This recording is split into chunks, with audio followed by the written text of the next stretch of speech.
warahmatullahi wabarakatuh. Selamat datang di YouTube channel kelas kami, kelas XA YA1 Voice. Jadi, video ini merupakan pemenuhan tugas dari mata kuliah Teknologi Informasi dalam Bimbingan Konseling. Lalu, apa ya yang akan kita bahas hari ini? Sebelum kita masuk ke dalam pembahasan, mari kita kenalan dulu yuk sama kelompok 4. Kenalin, namaku Ikan Raini dengan NPM 2019-015-000005. Dan teman aku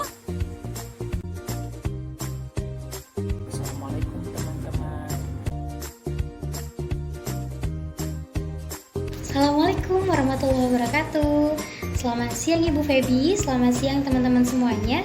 Perkenalkan, nama saya Husnotima dengan nomor NPM 2019-015-0030.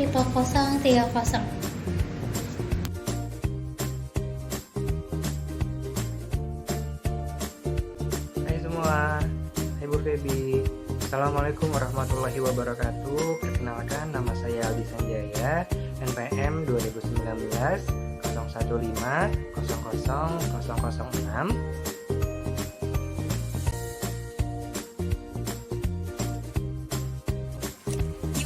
udah kenal kan sama semua teman-teman aku di kelompok 4.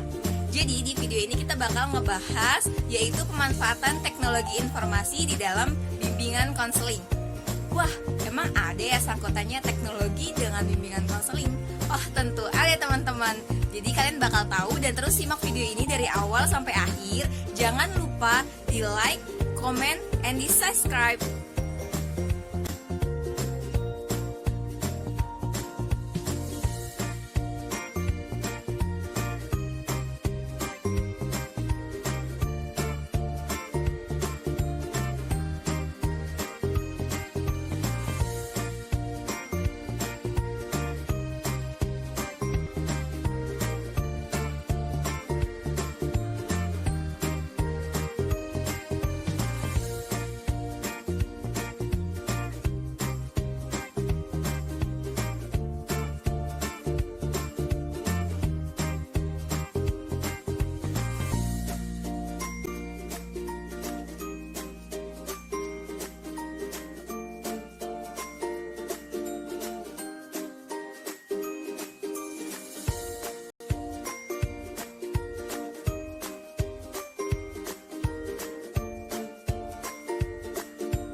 Di sini saya akan menjelaskan mengenai keterkaitan media dalam bimbingan dan konseling. Kegunaan media dalam layanan bimbingan konseling yaitu merubah perilaku dari yang tidak diinginkan menjadi sesuai yang diinginkan, memperjelas penyajian pesan dan informasi, menyamakan persepsi antara pembimbing dengan individu yang dibimbing, terakhir mengatasi keterbatasan ruang.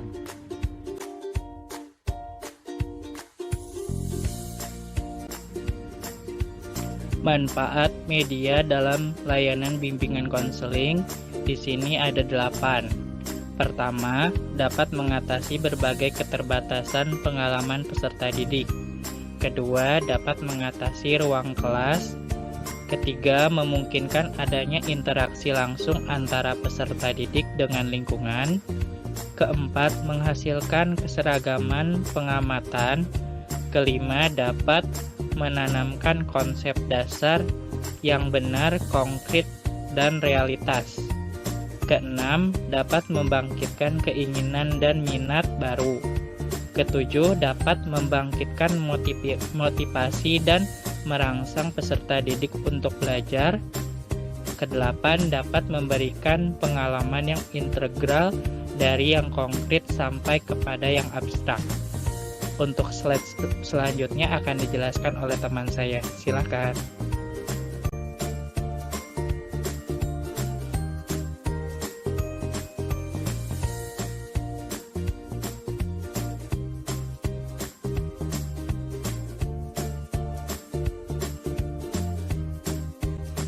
Nah, ini adalah tampilan dan fitur-fitur yang ada di dalam Microsoft PowerPoint. Bisa kita lihat bersama, ada menu Home, kemudian Insert, kemudian Design, kemudian Animation, Slideshow, Review, View, dan Add-in. Dari menu-menu tersebut, masing-masing memiliki fungsinya. Dan juga di tampilan PowerPoint ini, teman-teman bisa melihat ada dialog box, kemudian ada slide outline, ada presentation windows, kemudian ada note pane, kemudian ada list, and galleries, dan masih banyak lagi. Itu kenapa PowerPoint dijadikan salah satu media yang dari dulu hingga sekarang tetap digunakan dan terus berkembang bagi masyarakat untuk menyampaikan informasinya.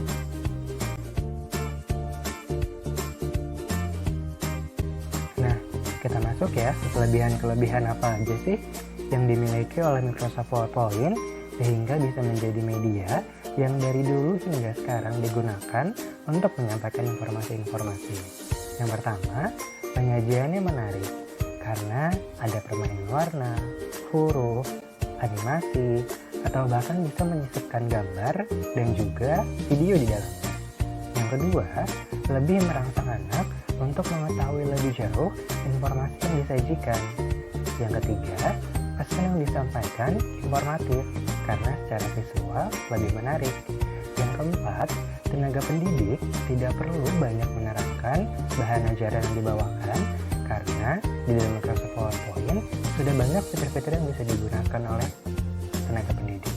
Yang kelima, dapat diperbanyak sesuai kebutuhan. Maksudnya adalah bisa di-copy ataupun secara lebih rinci, slide dalam Microsoft PowerPoint bisa diperbanyak sesuai materi yang dibawakan.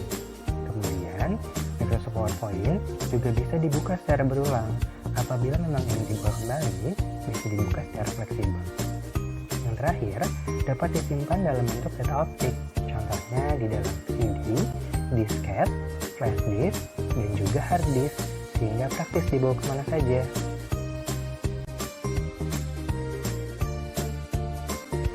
Kita lanjut ke poin yang terakhir dari materi yang kita bahas, yaitu contoh media informasi.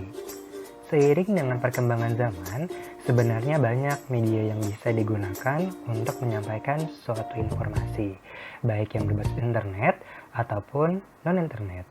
Di sini, kelompok kami akan sedikit menjelaskan salah satu media informasi yang dari dulu hingga sekarang terus berkembang dan banyak digunakan oleh guru-guru atau secara umum oleh masyarakat dalam menyampaikan materi yang ingin dibawakan, yaitu Microsoft PowerPoint.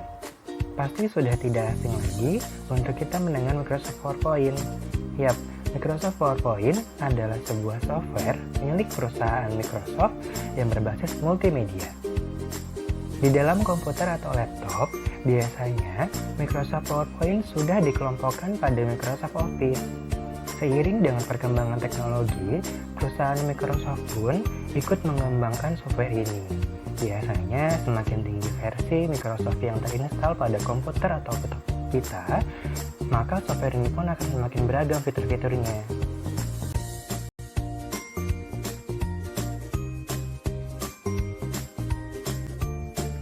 Teknologi perlu ada di setiap kelas dan dikuasai setiap siswa dan guru. Karena ini adalah pena dan kertas zaman ini. Dan inilah lensa kita untuk merasakan banyak hal di dunia. Hai, sudah disimak kan video sebelumnya?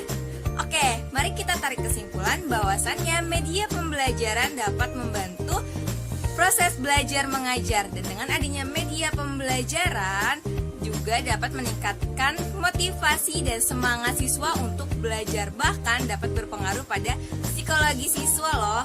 Serta dengan adanya media pembelajaran juga dapat membantu pemahaman siswa dalam menangkap informasi yang disampaikan. Jadi tidak hanya kita yang mengikuti perkembangan zaman, tapi bimbingan konseling pun juga. Jadi bimbingan konseling gak akan ketinggalan zaman karena terus memperbarui dan mengupdate proses pembelajarannya. Terima kasih teman-teman semua udah mengikuti video ini dari awal sampai akhir. Kelompok 4 mengucapkan mohon maaf jika ada kekurangan dari video ini. Sampai jumpa di video selanjutnya. Wassalamualaikum warahmatullahi wabarakatuh.